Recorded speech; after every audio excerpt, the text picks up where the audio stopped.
Phosphorus যদিও কয়েকদিন আগে আমাদের আলমগীর কবির স্যার এটা আলোচনা করছিলেন, তারপরেও আমি চেষ্টা করব ফসফরাসের মূলত মানসিক দিকটা আলোচনা করার। আপনারা সবাই আমাকে সহযোগিতা করবেন। আসলে ফসফরাস অনেক বড় একটি রেমেডি। এটি আলোচনা করতে গেলে বা সে কোন একটা অংশই হোক, মাইন্ড অংশ হোক বা ফিজিক্যাল জেনারেল হোক বা অঙ্গ ভিত্তিক হোক, রোগ ভিত্তিক হোক, কিছু না কিছু বাদ পড়ে যায়। এটা হবেই অনেক বড় রেমেডি, অনেক বড় রেমেডি। তো তারপরেও আপনারা আমাকে সহযোগিতা করবেন, আমার ভুল ত্রুটি থাকলে ধরায় দিবেন। ভুল ত্রুটি হতেই পারে, তো সে কারণে সবাই সহজভাবে নেওয়ার চেষ্টা করবেন। আলহামদুলিল্লাহ। ফসফরাস আসলে এটি একটি খনিজ উপাদান। সহজভাবে বলতে গেলে আমরা যে দিয়াশলাই বা মেয়াজের কাঠি দিয়ে আগে তো এটা খুব বেশি ব্যবহার ছিল, এখন যে গ্যাস লাইটার ব্যবহার করি, তো এই দিয়াশলাইয়ের দুই পাশে যে উপাদান থাকে এটিও এক ধরনের ফসফরাস। আর আমাদের বডিতে ফসফরাসের বড় অবস্থান রয়েছে। বিশেষ করে আমাদের বডিতে যে খনিজ উপাদান আছে এর মধ্যে সবচেয়ে বেশি খনিজ উপাদান বা মিনারেল বলতে আমরা যেটা বুঝি সেটা হচ্ছে ক্যালসিয়াম। আর এই ক্যালসিয়ামের পরের অবস্থানই হচ্ছে বডিতে ফসফরাসের। তো ফসফরাস বডিতে যদি ক্যালসিয়ামের পরিমাণ কমে যায় তখন ফসফরাসের পরিমাণটা বেড়ে যায়, আবার ফসফরাসের পরিমাণ যদি বেড়ে যায় তাহলে ক্যালসিয়ামের পরিমাণটাও কমে যায়। তো এই বড় যে মিনারেলটা আছে সেটা হচ্ছে ক্যালসিয়াম। ক্যালসিয়ামের পরেই আমাদের বডিতে সবচেয়ে বড় মিনারেল হচ্ছে দ্বিতীয় আর কি ফসফরাস। যদিও আমরা একটু বললাম, কিন্তু ফসফরাসের মূলত আমরা যেটা নিয়ে কথা বলবো সেটা হচ্ছে ফসফরাসের হোমিওপ্যাথিক বিষয়টা। তো আমরা চলে যাব একটু সংক্ষেপে প্রারম্ভিক দুই চারটা কথা বলে আমি মাইন্ডে চলে যাব।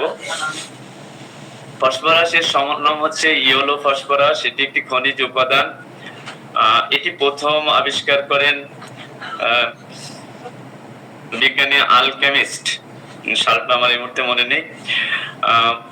প্রুভার প্রথমে ডক্টর স্যামুয়েল হ্যানিম্যান, পরবর্তীতে doctor Bruce, doctor Gallen, Harry, Henning, Peter, Stram সহ তেইশজন, বা এই প্রুভারের সংখ্যা নিয়ে বিভিন্ন রকম আছে। এর যে ক্রিয়াস্থল বডির, এটা মনের উপরের বড় ক্রিয়া আছে মাইন্ডের। তারপরে হেড, ফুসফুস, হৃদযন্ত্র, রক্ত সঞ্চালন তন্ত্র, রক্তনালী, চোয়ালের হাড়, পায়ের হাড়, দাঁত, শ্লেষ্মিক ঝিল্লি, পাকস্থলী, উদর, মেরুদণ্ড, যকৃত, এর উপর বেশ ক্রিয়া আছে। আমরা আস্তে আস্তে জানার চেষ্টা করব। এর কাতরতা হচ্ছে প্রথম শ্রেণীর শীত কাতর এবং দ্বিতীয় শ্রেণীর গরম কাতর। এর মায়াজাম হচ্ছে প্রথম শ্রেণীর টিউবারকুলার। ফসফরাস প্রথম শ্রেণীর টিউবারকুলার, দ্বিতীয় শ্রেণীর সিফিলিটিক, তৃতীয় শ্রেণীর সোরা এবং সাইকোটিক। এগুলো আমরা সবাই জানি, জাস্ট একটু টাচ করা, এটি না করলেও হতো। এর হ্রাস বৃদ্ধি হচ্ছে, এর বৃদ্ধি হচ্ছে চিত হয়ে শয়নে বা বাম পাশে শয়নে, বিশেষ করে বাম পাশে শয়নে, উত্তাপে, ঝড় বৃষ্টির সময় বা ওয়েদার চেঞ্জের সময়, সন্ধ্যায়, মধ্যরাতের আগে, এই বিষয়গুলো তার বৃদ্ধি আছে। তার অ্যামেলিরেশন বা হ্রাস, এটা হচ্ছে ডান পাশে শুলে সে আরাম ফিল করে, শীতল পানি পানে সে আরাম ফিল করে, শীতল বায়ুর স্পর্শ বা হালকা ঘর্ষণ, অল্প ঘুম, আর একটু শর্ট স্লিপ, মানে খুব ক্লান্ত লাগতেছে কিন্তু অল্প একটু সময় ঘুমায় নিলে সে আরাম ফিল করে, এবং খাবারের পর, এগুলোই মোটামুটি।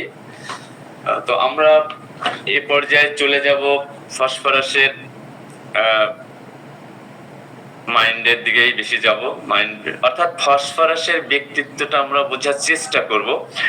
আমরা তো নরমালি ফসফরাস জানি হালকা পাতলা বডি, টল পারসন, তার কি বলে কটা চুল রেড বা ব্রাউনিশ বা স্বর্ণকৃষি চুল, এরকম দেখে আমরা একহারা চেহারা বিভিন্ন ভাবে আমরা জানি। কিন্তু আসলে ফসফরাসের টোটাল ব্যক্তিত্বটা, তার মূল অনুভূতিটা, এটা আমরা জানার চেষ্টা করব। আমরা যদি সুযোগ পাই তাহলে ফসফরাসকে আমরা তিন ভাবে উপস্থাপন করার চেষ্টা করব। একটা হচ্ছে ফসফরাসের মাইন্ড, তার মেন্টাল স্টেট। দ্বিতীয় হচ্ছে অঙ্গ ভিত্তিক ফসফরাসের যে কাজটা, এবং রোগ ভিত্তিক ফসফরাসের যে অবস্থানটা। আমাদের বড় বড় যে রেমেডি গুলো আছে এগুলো আসলে একটু বিস্তারিত করে পড়া উচিত। বড় পড়লে ছোট করে নেওয়া যায়, কিন্তু ছোট পড়লে বড় করা কঠিন। সেক্ষেত্রে কিছু কিছু ওষুধ, যেমন ফসফরাস, কস্টিকাম, নেট্রামিউর, এরকম বড় বড় যে রেমেডি গুলো আছে এগুলোকে একবার হলেও একটু বড় করে জানা উচিত। তো আমরা চেষ্টা করব ফসফরাসের প্রধান অনুভূতিটা কি, ফসফরাসের মূল অনুভূতিটা কি। এই জায়গাগুলো বিশেষ করে ক্রনিক কেসের ক্ষেত্রে আমাদের এই মেন্টাল স্টেটটা যদি আমরা মিলাতে পারি, যদিও আমাদের বড় সমস্যা হয়েছে, আমরা তো আসলে আমাদের দেশে যে মডার্ন মেডিসিন বা অ্যালোপ্যাথিক সিস্টেম যেটা আমরা বলি, এখানে আসলে এই মেন্টাল স্টেটের গুরুত্ব অনেক কম। কিন্তু আমরাও গতানুগতিক ভাবে ওইরকম ভাবে রোগীলিপি নিতে চাই, বা রোগীরাও যে একটা ব্যাপার আছে, রোগীরাও হয়তো দেখা গেছে সারা জীবনে সে অনেকবার অ্যালোপ্যাথিক সিস্টেমের ডাক্তারের কাছে গেছে বা মডার্ন মেডিসিনের শরণাপন্ন হয়েছে, কিন্তু দেখা গেছে আমাদের কাছে হয়তো দেখা গেছে এমন একটা পর্যায়ে আসছে, আমাদের কাছে আসার আগে সে সারা জীবন, তার বয়স 50 বছর, হয়তো দেখা গেছে 50 বছরে হয়তো এই 50 বছর বয়সে আমাদের কাছে আসছে, আমাদের একজন হোমিওপ্যাথের কাছে, কিন্তু এর আগে সারা জীবন সে অ্যালোপ্যাথিক ট্রিটমেন্ট নিচ্ছে। তো সেই ধাঁচের যে টেন্ডেন্সিটা, সেক্ষেত্রে অনেক সময় দেখা যায় যে আমরা কিছু কেস নেওয়ার সময় প্রশ্ন করলে অনেক সময় দেখা যায় রোগী আমাদের মুখের দিকে হা করে তাকায় থাকে। তার কাছে অবান্তর মনে হয় যে ডাক্তার আমাকে কি ধরনের প্রশ্ন করছে, কেন এই ধরনের বিষয় জিজ্ঞেস করতেছে, এই গুরুত্বগুলো কম। তো যাই হোক, তারপরেও আমরা যদি এই মেন্টাল স্টেটটা ভালো করে আয়ত্তে নিতে পারি, যে কোনো রেমেডির, সব রেমেডিতে মেন্টাল স্টেটের প্রয়োজন নেই। যে রেমেডিগুলোতে মেন্টাল স্টেট গুরুত্বপূর্ণ, সেই রেমেডিগুলোর মেন্টাল স্টেটটাকে আমরা বেশি গুরুত্ব দেব। তো আলহামদুলিল্লাহ, ফসফরাসের মূল অনুভূতি হচ্ছে সে কারো ভালোবাসা পাচ্ছে না, সে মনে করে সে কারোর মনোযোগ পাচ্ছে না, কেউ তার দিকে মনোযোগ দিচ্ছে না, কেউ তাকে ভালোবাসতেছে না। এই ফিলিংসটা তার একটা প্রধান অনুভূতি। সে মনে করে যে সে কারোর ভালোবাসা পাচ্ছে না, কেউ তার দিকে মনোযোগ দিচ্ছে না, কেউ তার দিকে ভালো অ্যাটেনশন রাখতেছে না, সে কারোর কাছ থেকে ভালোবাসা পাচ্ছে না। এই জায়গাটি খুবই গুরুত্বপূর্ণ, ফসফরাসের জন্য খুবই গুরুত্বপূর্ণ। The main feelings of phosphorus is of being unloved and uncared for. অর্থাৎ সে মনে করে সে ভালোবাসা পাচ্ছে না, তার দিকে কেউ যত্ন নিচ্ছে না, তার যত্নের ঘাটতি হচ্ছে। তার মনে প্রতিনিয়ত একটা সুর বাজতে থাকে যে আমাকে কেউ ভালোবাসে না, আমাকে কেউ যত্ন নেয় না। এজন্য তার মধ্যে একটা তীব্র অভাববোধ কাজ করে। এই অনুভূতির কারণে তার মধ্যে একটা তীব্র অভাববোধ কাজ করে। এই অভাববোধ, এই যে অভাববোধ কাজ করে, এর একটা প্রতিক্রিয়া হিসাবেই সে, যে আমরা জানি সে অপরের প্রতি যত্ন নেয়, অপরের প্রতি স্নেহ দেখায়, অপরের প্রতি ভালোবাসা দেখায়, অপরের সাথে বন্ধুত্ব করে, বন্ধুত্ব টিকায় রাখার জন্য অনেক চেষ্টা করে, সহানুভূতি সম্পন্ন হয়। কেন হয়? এটা হওয়ার পিছনে কি কারণ? এটা হচ্ছে তার নিজের মধ্যে যে একটা অভাববোধ কাজ করে, যে তাকে কেউ ভালোবাসে না, তাকে কেউ যত্ন নেয় না। এই অভাববোধটার প্রতিক্রিয়া হিসাবেই সে এগুলো করে। সে নিজের সে অপরের যত্ন নেয়, অপরকে স্নেহ দেখায়, বন্ধুত্ব করে, বন্ধুত্ব টিকায় রাখে, সহানুভূতি প্রকাশ করে।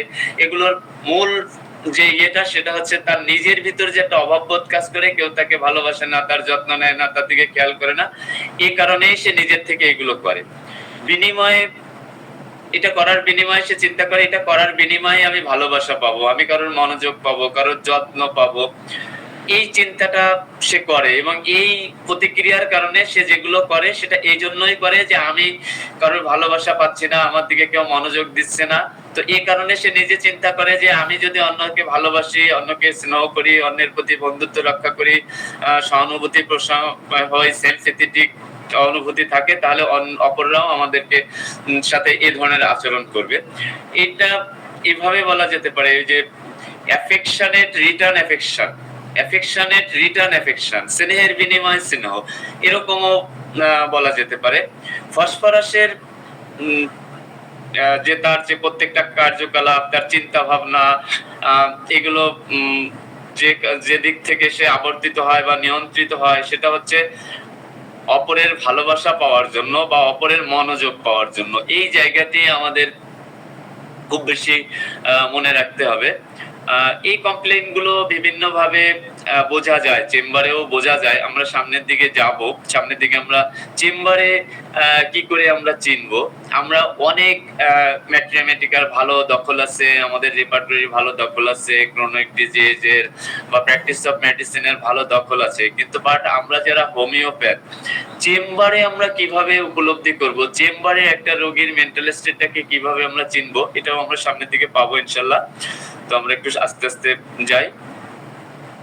প্রত্যেকটা মানুষের ভিতরে কম বেশি কিছু পজিটিভ গুণ থাকে। যে মানুষটা অনেক অনেক খারাপ চরিত্রের বা অনেক খারাপ গুণ আছে, তারপরেও তার মধ্যে কিছু ভালো গুণ থাকে, এটা মানুষের একটা স্বাভাবিক বিষয়। তো মানুষের কিছু পজিটিভ গুণ থাকে, যেমন ভালোবাসা, স্নেহ, সহানুভূতি, বা অপরের উপকার করা, সুখ দুঃখে কাছে থাকা। এই ধরনের পজিটিভ গুণ ম্যাথমেটিকার জগতে ফসফরাসেরই সবচেয়ে বেশি, ফসফরাসেরই সবচেয়ে বেশি। এই যে এই ধরনের পজিটিভ গুণগুলো, এগুলো ফসফরাসের সবচেয়ে বেশি। এরা কিছু রিকোয়েস্ট করলে এদের রিকোয়েস্টের ভাষাটা এমন থাকে, এদেরকে সহজে ফিরাইয়ে দেওয়া যায় না, প্রত্যাখ্যান করা যায় না, এদেরকে ডিনাই করা যায় না, এরকম ডিনাই করা খুব কঠিন এদের যে অ্যাক্টিভিটিটা থাকে। এছাড়া ফসফরাস প্রচন্ড আকর্ষণীয় ব্যক্তিত্ব সম্পন্ন থাকে বা নজরে পড়ার মতো, সে এমন ভাবে তার চলাফেরা থাকে, তার কথাবার্তা থাকে।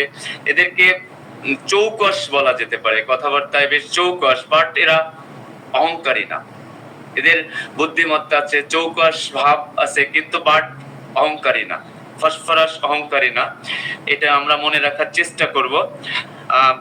আন্তরিকতা, উষ্ণতা, সৌজন্যতা, বুদ্ধিমত্তা, যাই বলি না কেন, এগুলো সবকিছুতে ফসফরাস একেবারে প্রথম সারিতে। এই জিনিসগুলোকে যদি আমরা উপলব্ধি করি, তাহলে এগুলো ফসফরাস প্রথম সারিতে। আমরা যদি ক্রনিক যে কেসগুলো থাকে, এই কেসগুলো অনেক সময় দেখা যায় এমন যে আমরা রোগীলিপি করার পর এমন একটা রেমেডির সাথে মিলে গেল, দেখা গেল ওই তার চিফ কমপ্লেইনের সাথে রেপার্টরি খোঁজ করলে দেখা গেল ওই রেমেডি নাই। কিন্তু হতে পারে টোটালিতে যদি এমন একটা রেমেডি আসে যে ওই লক্ষণের বিপরীতে, তার চিফ কমপ্লেইনের বিপরীতে দেখা গেল রেপার্টরিতে ওই রেমেডিটি নাই, তারপরেও রেমেডিটি আসতে পারে যদি টোটালিটিতে আমাদের আসে। তো সেক্ষেত্রে আমরা এই মেন্টাল স্টেটটাকে আমরা সবচেয়ে বেশি গুরুত্ব দিব। আমাদের হোমিওপ্যাথদের জন্য সবচেয়ে প্রথম হচ্ছে প্রত্যেকটা রেমেডির মেন্টাল স্টেটটা বোঝা, উপলব্ধি করা, মূল ফিলিংসটা জানা। ফসফরাসের কি বলা যেতে পারে, তার একটা বিশেষ একটা ইয়ে থাকে, ভয়ও থাকে বা বিশিষ্ট অনুভূতি থাকে, যেমন ফেয়ার লস অফ রিলেশনশিপ। এই রিলেশনশিপটা সে হারায় যেতে পারে, এর একটা ভয় তার মধ্যে বিশেষভাবে কাজ করে। এদের বন্ধু বান্ধব থাকে অনেক, এমনকি বন্ধুত্ব টিকায় রাখতে তারা বেশ এনার্জি লস করে। তাদের এই বন্ধুত্ব টিকায় রাখার জন্য এনার্জি লস করে, আড্ডার জন্য ক্ষতিপূরণ দিতে হয় তাদেরকে, ধার করতেও বাধ্য হয়, বন্ধুত্ব রক্ষা করার ক্ষেত্রে ধার করতেও বাধ্য হয়, এমনকি ধার করেও ধার দিয়ে থাকে। এরা কখনো বাজেট করে চলতে পারে না, বাজেট মেনটেন করে এরা চলতে পারে না। বাজেট মেনটেন করে চলা ফসফরাসের জন্য অনেক কঠিন ব্যাপার, বাজেট মেনটেন করে চলতে পারে না। তাছাড়া এরা দেখা যায় বন্ধুদের সাথে নিজের কোনো পার্থক্য এরা রাখে না, পার্থক্য খুঁজেও পায় না। বন্ধুদের সাথে এদের পার্থক্য থাকে না বললেই চলে। আমরা এভাবেও বলতে পারি, যেমন আমরা যদি রোগীর কাছে, আমাদের জানার দরকার রোগী কৃপণ কিনা বা কিনা, তো এটা আমরা এভাবে না জিজ্ঞেস করে আমরা এভাবেও জিজ্ঞেস করতে পারি যে আপনার ভিতর সঞ্চয় প্রবণতা কেমন আছে, ভবিষ্যতের জন্য সঞ্চয় টঞ্চয় করেন কিনা। সরাসরি কৃপণতার কথা জিজ্ঞেস করলে রোগী অনেক সময় কিভাবে ভাবতে পারে, সেক্ষেত্রে আমরা এভাবেও বলতে পারি যে আসলে আপনার ভিতর সঞ্চয় প্রবণতা কেমন আছে। কিন্তু আসলে ফসফরাস কিন্তু সঞ্চয়ই না, ফসফরাস সঞ্চয় করতে পারে না। এটা মোস্ট ইম্পর্টেন্ট একটা ব্যাপার। না ডাক্তার সাহেব কি সঞ্চয় টঞ্চয় করবো, এই যা আসে খরচ টরচ করি, বন্ধু বান্ধবের সাথে বেশি খরচ করি, আত্মীয় স্বজনের সহযোগিতা করি, আল্লাহ দেখবে। ডাক্তার সাহেব সঞ্চয় টঞ্চয় করা আমার দ্বারা সম্ভব না, এগুলো আমি অতটা পারি না। টাকা পয়সা তো কম ইনকাম করলাম না, কিন্তু ধরে তো রাখতে পারি না, সঞ্চয় টঞ্চয় করতে পারি না, এরকম আর কি। সে নিজেকে বিলায় দিতে চায়, নিজের সত্তা এগুলো সে অন্যের জন্য বিলায় দিতে চায়। এমনকি বিশেষ করে অতিথি আপ্যায়নের জন্য, আমরা তো জানি যারা টিউবারকুলার তারা অতিথি আপ্যায়নের ব্যাপারে খুবই ভালো অবস্থান তাদের। তো এখানে আর ফসফরাস তো টিউবারকুলার ডায়াথেসিস আমরা সবাই জানি। তো অতিথি আপ্যায়নের জন্য সে নিজে না খেয়ে থাকতেও তার কোনো কষ্ট ফিল করে না, অতিথি আপ্যায়নের জন্য সে নিজে না খেয়ে থাকতে পারে, অতিথিদের খাওয়াইতে হবে, নিজেকে নিঃস্ব করে ফেলতেও তার তেমন একটা ইয়ে থাকে না। এখানে আমরা এই যে ডাক্তার পি শঙ্করন উনি ফসফরাস সম্পর্কে ছোট করে বলছে যে ফসফরাসের অর্থ হচ্ছে আলো, ফসফরাসের অর্থ হচ্ছে আলো। তো ফসফরাস মনে করে সে যেন তার যে আমরা জানি সে যে অ্যালোনের একটা ব্যাপার আছে, ফেয়ার অ্যালোন, অ্যাংজাইটি অ্যালোন, এগুলো আমরা যখন রুব্রিক্সে যাব তখন দেখব। সে মনে করে সে কোনো পরিত্যক্ত অবস্থায় আছে বা কোনো পরিত্যক্ত জায়গায় অবস্থান করতেছে বা নিঝুম কোনো দ্বীপে সে অবস্থান করতেছে। এই জন্য সে চিন্তা করে যে সে যদি ভালোবাসা দিতেও চায় এবং পেতেও চায়, ভালোবাসা দিতেও চায় এবং পেতেও চায়, এরা প্রতিদানের আশা না করে নিঃস্বার্থভাবে সাহায্যের হাত বাড়ায়। কোনো প্রতিদানের আশা না করেই, কোনো প্রতিদানের আশা না করেই নিঃস্বার্থভাবে সাহায্যের হাত বাড়ায়। আমরা এইগুলো এই ভিতর থেকে যেগুলো খুব ইম্পর্টেন্ট তার রুব্রিক্স গুলো রেপার্টরি ভিত্তিতেও ফসফরাসের অবস্থান কেমন আছে আমরা দেখার চেষ্টা করব পরবর্তীতে। যে কোনো বিষয় বা প্রত্যেকটা বিষয় এরা সুন্দরভাবে খুব আগ্রহ সহকারে গ্রহণ করতে পারে, ঘনিষ্ঠতা দেখাতে পারে। যে যেটা বলছিলাম যে এদেরকে যেমন এদেরকে ফিরায় দেওয়া মুশকিল, এদেরকে ডিনাই করা মুশকিল, তেমন এদেরকে ভুলে যাওয়াও মুশকিল। এদেরকে মনে করতে হয়, এদের আচার আচরণ এমন থাকে এদেরকে সহজে ভুলে যাওয়া যায় না। হ্যাঁ, তো এটি খুবই গুরুত্বপূর্ণ যে এদেরকে ভুলে যাওয়া মুশকিল। এটা দেখা যায় অনেক সময় যদি বয়স ফেভার করে, কি বলা যেতে পারে লিঙ্গ ফেভার করে বা বিপরীত লিঙ্গের হয়, তাহলে সম্পর্কটা এমন একটা সময় যেতে পারে এটা প্রেম ভালোবাসা পর্যন্ত গড়াতে পারে মেবি। এদের গোপনীয়তা নেই, সংকোচ নেই। আমরা তাদের চেম্বারে কেমন আচরণ সেখানেও আমরা এটা বলবো। এদের ভিতর তেমন গোপনীয়তা নেই, সংকোচ নেই। বলা যেতে পারে এদের রোগীলিপি নেওয়া সহজ, ফসফরাসের রোগীলিপি নেওয়া সহজ। এরা বিভিন্ন ধরনের ইয়েও হতে পারে, এরা বড় বড় রাজনীতিবিদ হতে পারে, ভালো সেলসম্যান হতে পারে, ভালো নার্স হতে পারে, এরা ভালো শিল্পীও হতে পারে। জাস্ট এদের ভিতর সৃজনশীল কার্যক্রম, এরা খুব অ্যাক্টিভ থাকে। তো এই জায়গাগুলো আমরা একটু মনে রাখার চেষ্টা করি যদি আমরা পাই। এবারে আসি যেটা আমরা বলতেছিলাম যে চেম্বারে এসে ফসফরাস একজন ফিজিশিয়ান হোক, ডাক্তার হোক বা একজন হোমিওপ্যাথ হোক, তার সাথে সে কেমন আচরণ করবে, তার সাথে সে কেমন আচরণ করবে, কিভাবে আমরা বুঝবো যে সে ফসফরাস, এইটা আমাদের জন্য মোস্ট ইম্পর্টেন্ট।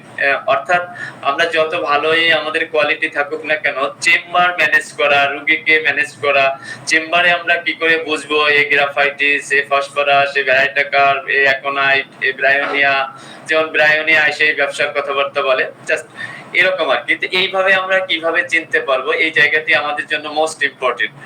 আলহামদুলিল্লাহ স্যার, আপনারা আছেন তো আমার সাথে? স্যার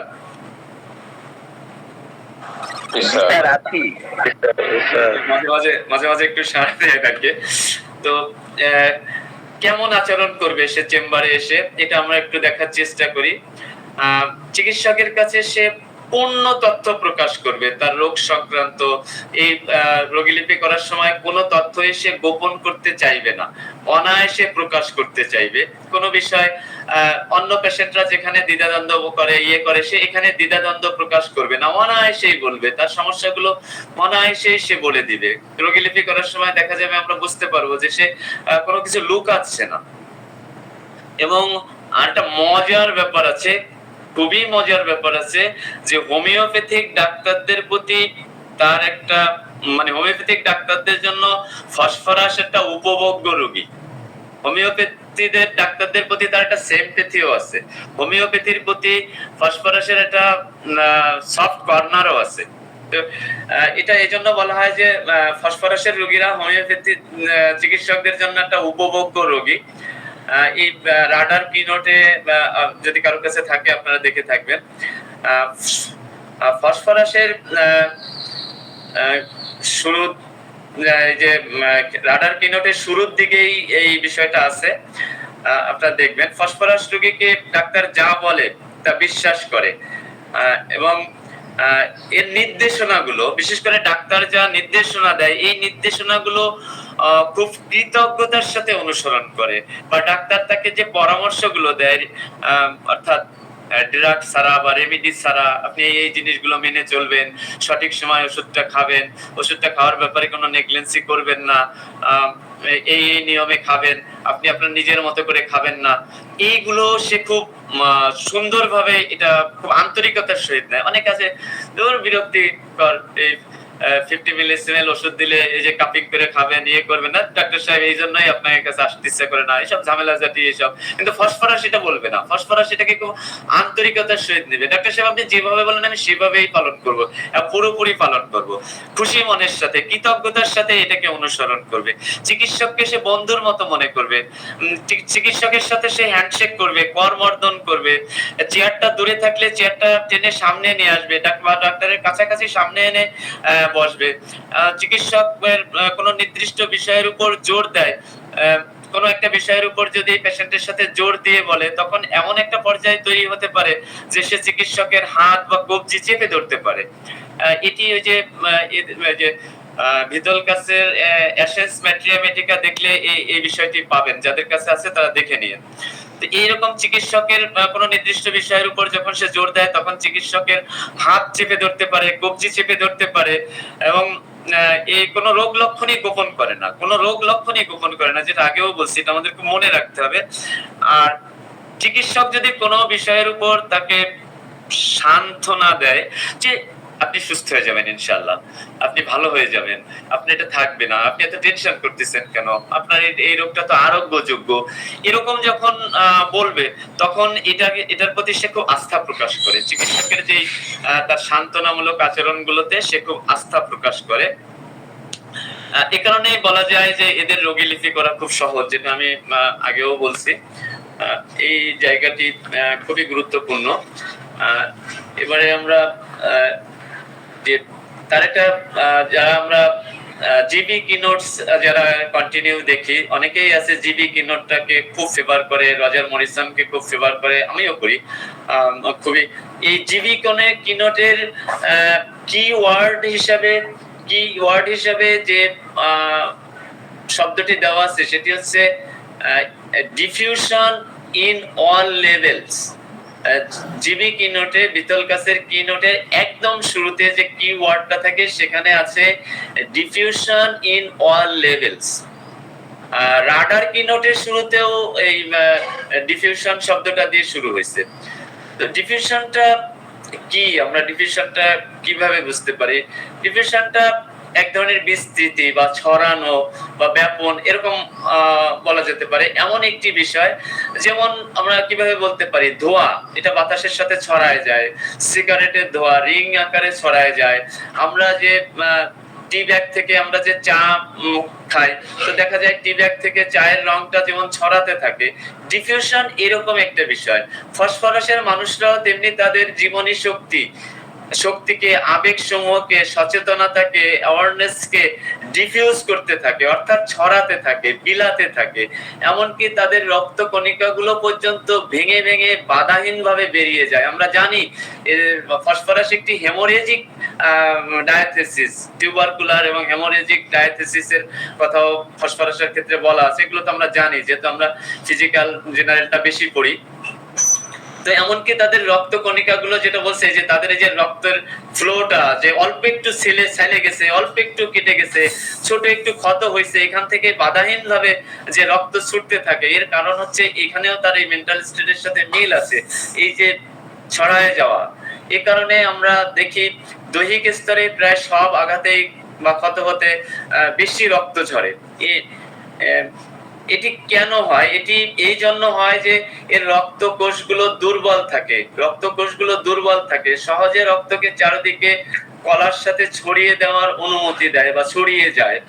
তো এই সংক্ষেপে ভিতল স্যার বলছে রাডার কিনোটে আছে, এমনকি রজার মরিসনের শুরুর দিকে, রজার মরিসনের ডেস্কটপ গাইডের শুরুর দিকে এই ডিফিউশনের বেশ ব্যাখ্যা আছে, দেখে নেবেন। আমি আসলে ইংরেজিতে অতটা ভালো না, এই কারণে ভালো সেভাবে নিতেও পারি নাই, কিন্তু আছে রজার মরিসনের ইসেও এই ডিফিউশন শব্দটা নিয়ে বেশ খানিকটা ইয়ে আছে, দেখে নেবেন।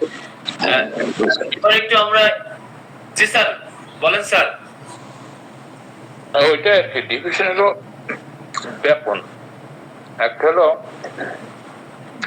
অসমোসিস বা অভিস্রবণ, বাংলা বলে অভিস্রবণ, আর ডিফিউশন হলো ব্যাপন। অভিস্রবণ কি?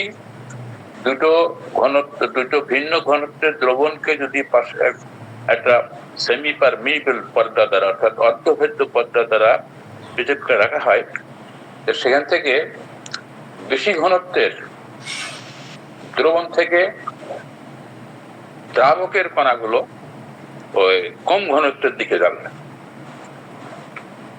দ্রাবকের কণাগুলো কম ঘনত্বের দিকে যাবে। তাহলে এখানে হলো হায়ার টু লয়ার, মানে বেশির থেকে কমের দিকে যাবে এটা। আর যেটা আলোচ্য বিষয় তার পাশাপাশি জিনিসটা রয়েছে ডিফিউশন, সেটা হলো ব্যাপন। ব্যাপন কি যেন ছড়িয়ে পড়া, যেটা বলছে এটা ছড়িয়ে পড়ে। কেমন? আপনি সুন্দর উদাহরণ দিয়েছেন, যেরকম চায়ের ভিতরে যদি চিনি দেওয়া হয়, আরো সুন্দর উদাহরণ রয়েছে এক গ্লাস পানির ভিতরে যদি এক দানা পটাশিয়াম পারম্যাঙ্গানেট দেওয়া হয়, তো এই দানাটার থেকে যে লালটা আস্তে আস্তে আস্তে ছড়িয়ে পড়বে, দিস ইজ দ্য ব্যাপন, দিস ইজ দ্য বিস্তার লাভ করা। তারপরে মনে করেন যেটা আতর যদি কেউ ব্যবহার করে, আতরের ঘ্রাণটা যেমন ছড়িয়ে পড়ে সবার জন্য, এটা। তারপরে এই যে আমরা উদ্ভিদের ক্ষেত্রে যদি দেখি যে উদ্ভিদের মূলের রসের ভিতরে এটা হলো ঘন, মাটিতে যে ক্যাপিলারি ওয়াটারটা আছে সে তার থেকে উদ্ভিদের ভিতরে, মূলের ভিতরে যেটা রসটা আছে তা ঘন। এই জন্য পানিটা তরল, কম ঘনত্ব, আর উদ্ভিদের ভিতরে রস ঘন, এটা ঘনত্ব বেশি, এই জন্য উদ্ভিদের দিকে যাবে। দিস ইজ দ্য অসমোসিস বা অভিস্রবণ। আর উদ্ভিদের ভিতরে কম আছে যে সমস্ত খাদ্য বা উপাদান, মাটির ভিতরে সেটাকে আমরা দিচ্ছি, সেটার থেকে মাটির ভিতরে বেশি আসে। আমরা আর্টিফিশিয়ালি দিই, সার প্রয়োগ করি, আর যে কোনো ভাবে উর্বর মাটি হোক না, এইটা তখন যাবে ওখানে বেশির দিক থেকে কমের দিক থেকে, বেশির দিক থেকে কমে ছড়িয়ে পড়বে। এটা হলো বিজ্ঞানের ভাষায় বলা হয়, বায়োলজিক্যাল ভাষায় বলা হয় ব্যাপন। তাহলে হচ্ছে আমাদের আজকে ফসফরাস মেডিসিনটা হলো সবার সাথে এত পরিমাণ মিশে যাবে যে সে ধারণা অতীত, নিজেকে হারিয়ে ফেলবে, এমন একটা অবস্থা। তো আপনি আলোচনা করছেন সুন্দর, আমি এখানে মাঝখানে একটু ইন্টারাপ্ট করলাম যে এই ব্যাপারটা নিয়ে। জি স্যার, অসংখ্য ধন্যবাদ আপনাকে অসংখ্য ধন্যবাদ স্যার। আমাকে দারুণ সংযোজন স্যার, দারুণ সংযোজন। জি জি, অসাধারণ। যে আতরের উদাহরণটা স্যার আমার মেমোরিতে আসছিল না, অসাধারণ লাগছে স্যার, অসাধারণ। ধন্যবাদ স্যার, আপনাকে অসংখ্য ধন্যবাদ স্যার। জি, আমরা একটু সামনের দিকে যাই স্যার। জি, আমরা এবার একটু ফসফরাসের টেম্পারামেন্টের দিকে একটু যাই। ফসফরাস হচ্ছে স্যাঙ্গুইন টেম্পারামেন্টের অধিকারী বা স্যাঙ্গুইন টাইপের ব্যক্তিত্বের অধিকারী।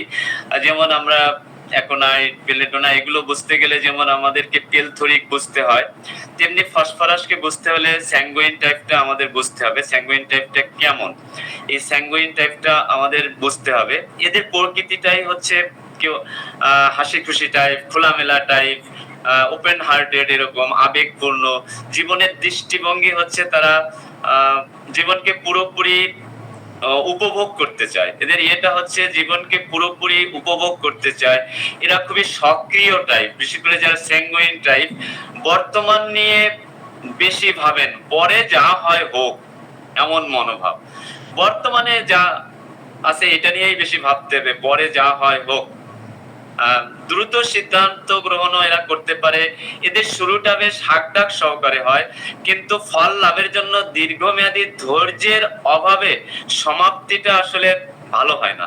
মানে এই যে শুরুটা যতটা হাকডাক সহকারে হয়, কিন্তু এই যে কি বলা যেতে পারে ভালো রেজাল্টের জন্য, ভালো ফলাফল লাভের জন্য যে একটা লং টাইম একটা ধৈর্যের প্রয়োজন হয়, সেই ধৈর্যটার অভাবে দেখা যায় কোনো প্রকল্প হোক, কোনো কাজ হোক, এর সমাপ্তিটা আসলে ওরকম অতটা ভালোভাবে হয় না।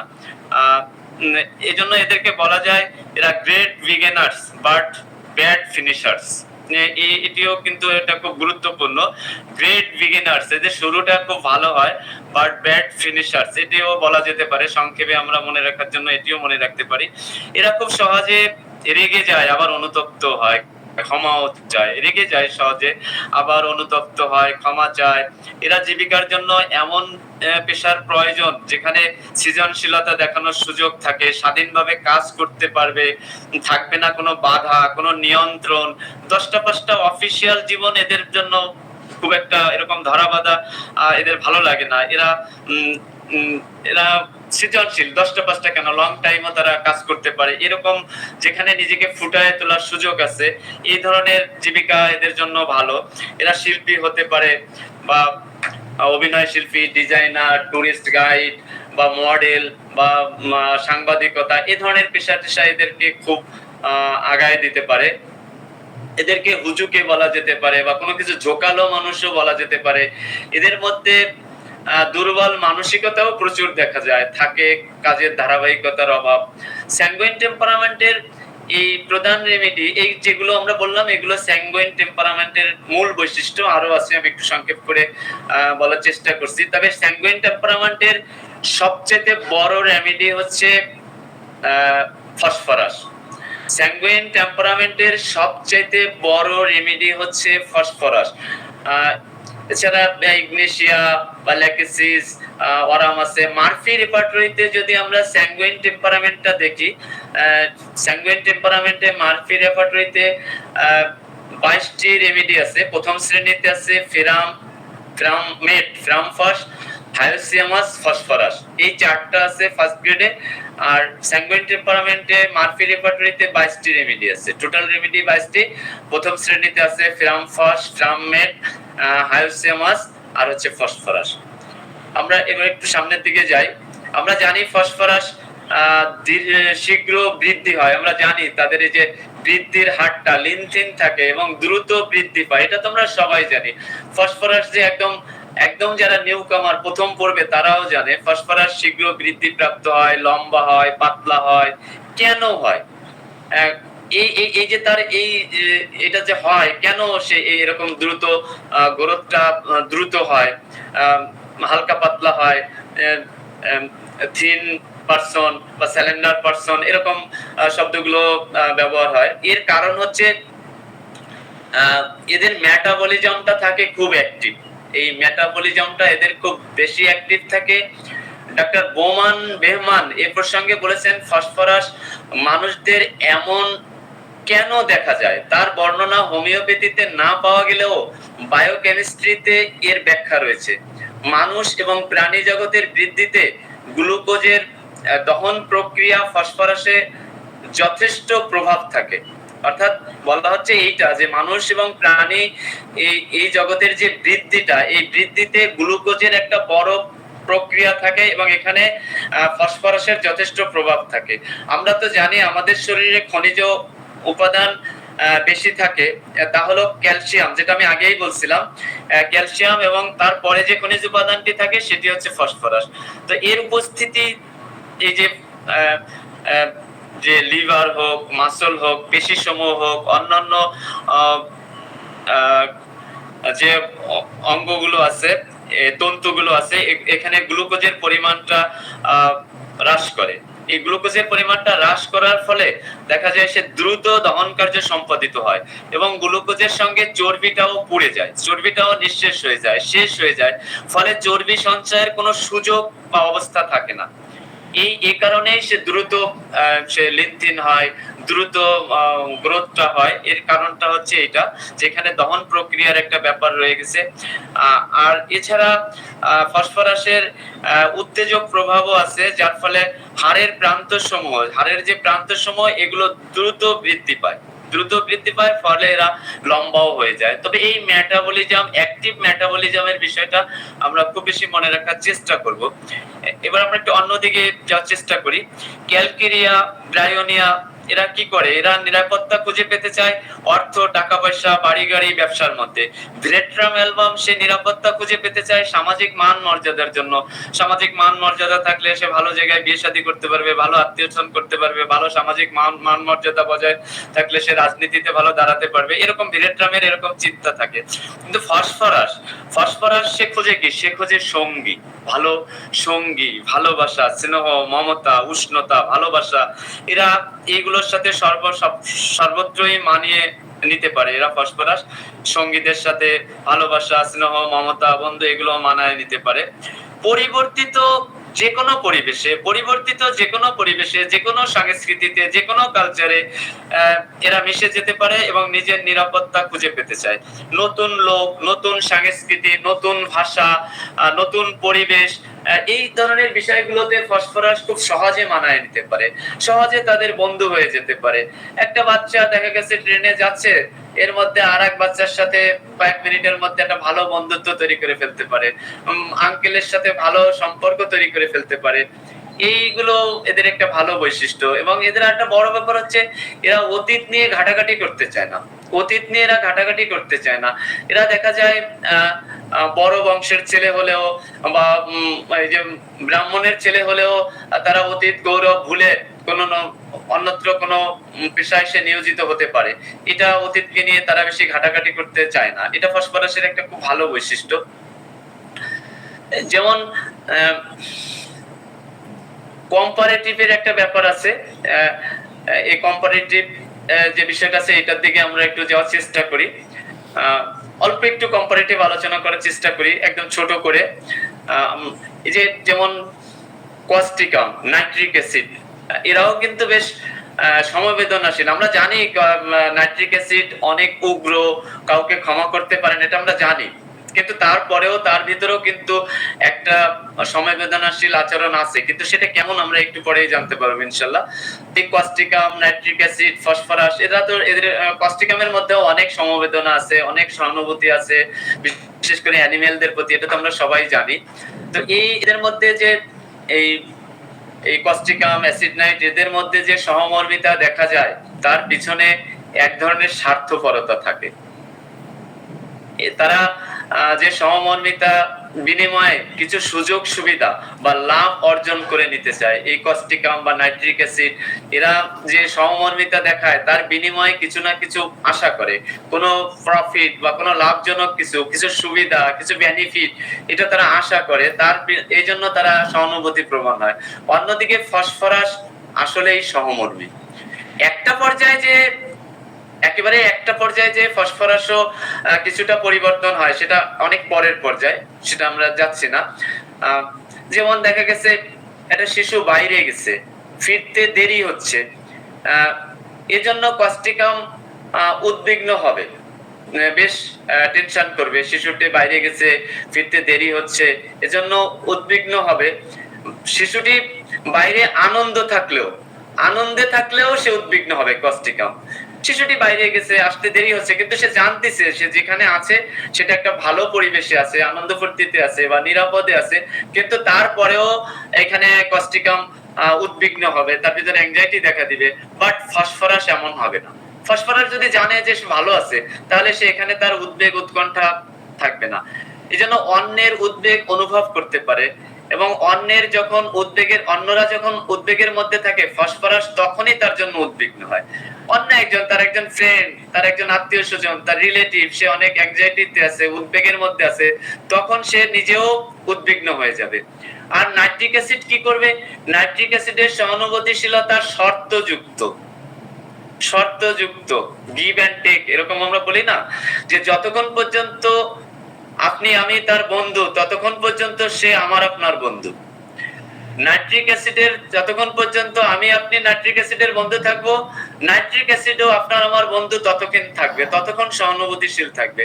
কিন্তু যখন আপনি আমি বা আমরা নাইট্রিক অ্যাসিডের সাথে কোনো রকম একটু হালকা পাতলাও যদি কোনো ভুল বোঝাবুঝি আঘাত হয়, তখন সে আর আমার প্রতি সহানুভূতিশীল থাকবে না, সে তখন আমাকে খুন করতেও চাইতে পারে। নাইট্রিক অ্যাসিড এরকম।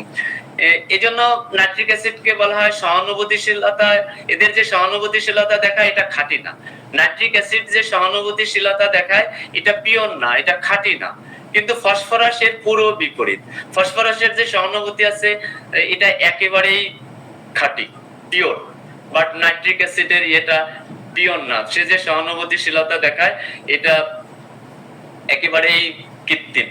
সে চায় যে যতক্ষণ পর্যন্ত সে আমার বন্ধু, ততক্ষণ পর্যন্ত আমি তার বন্ধু। কিন্তু ফসফরাস শত্রুকেও কখনো বন্ধু ভাবতে পারে, এরকম। আমরা আরেকটু কম্পারেটিভে যাব। সময়ের দিক তো তাকাইলামই না। আল্লাহু আকবার, সময় তো অনেক হয়ে গেছে। স্যার আরেকটু কন্টিনিউ করব? জি, আপনি জি স্যার, করেন স্যার।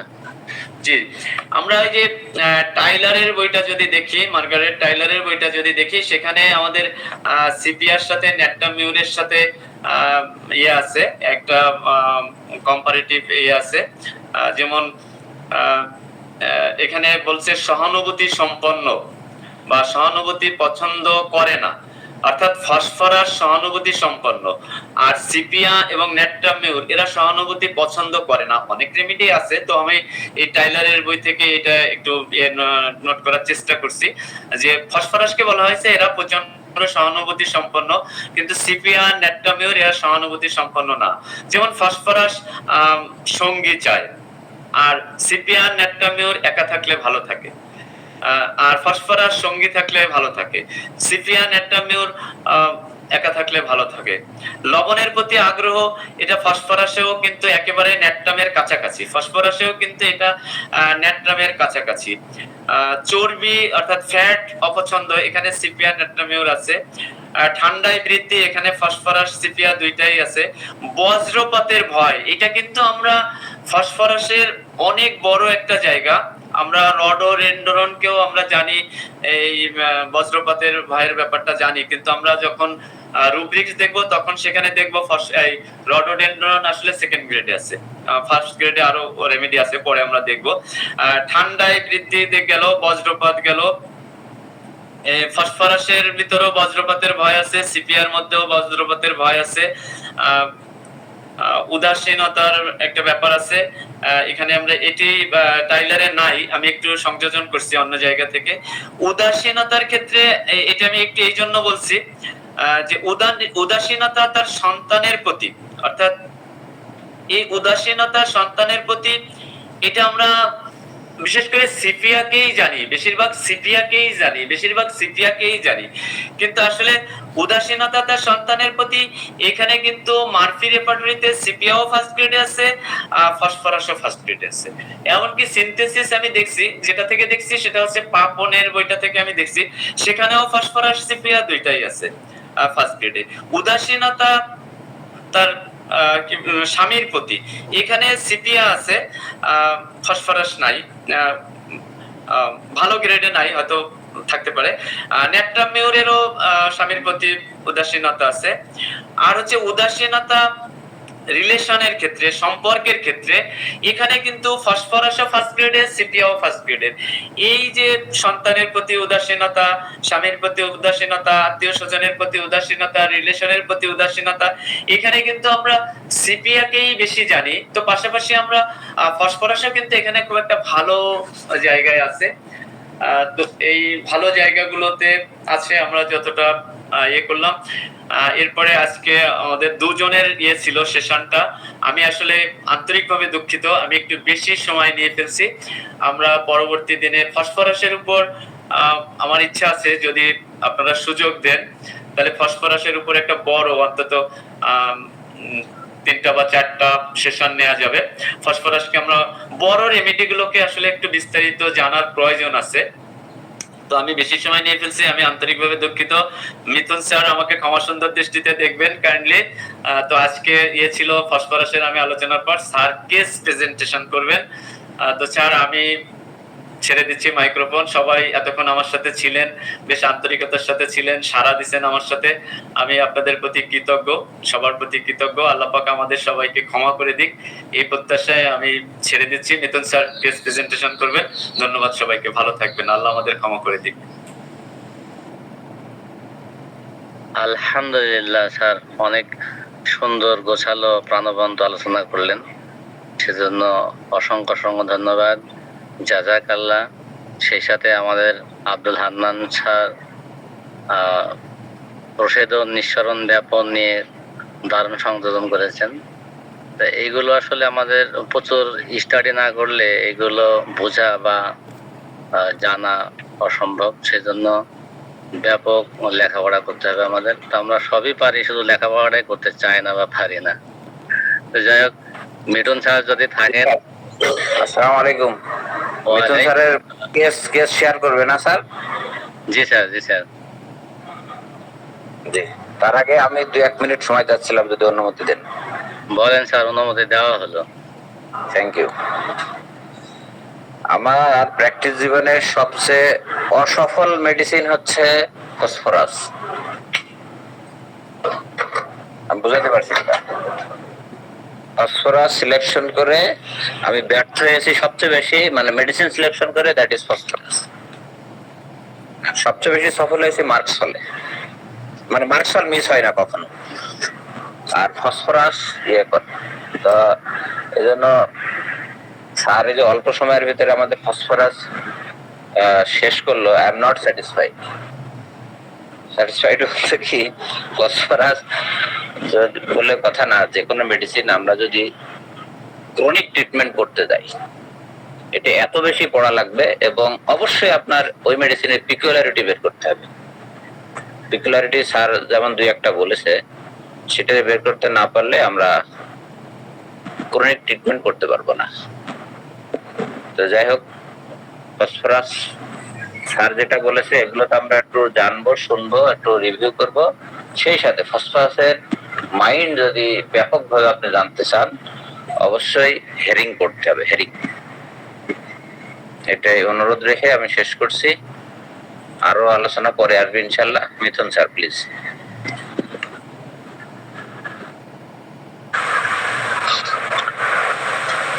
জি স্যার, আদাব।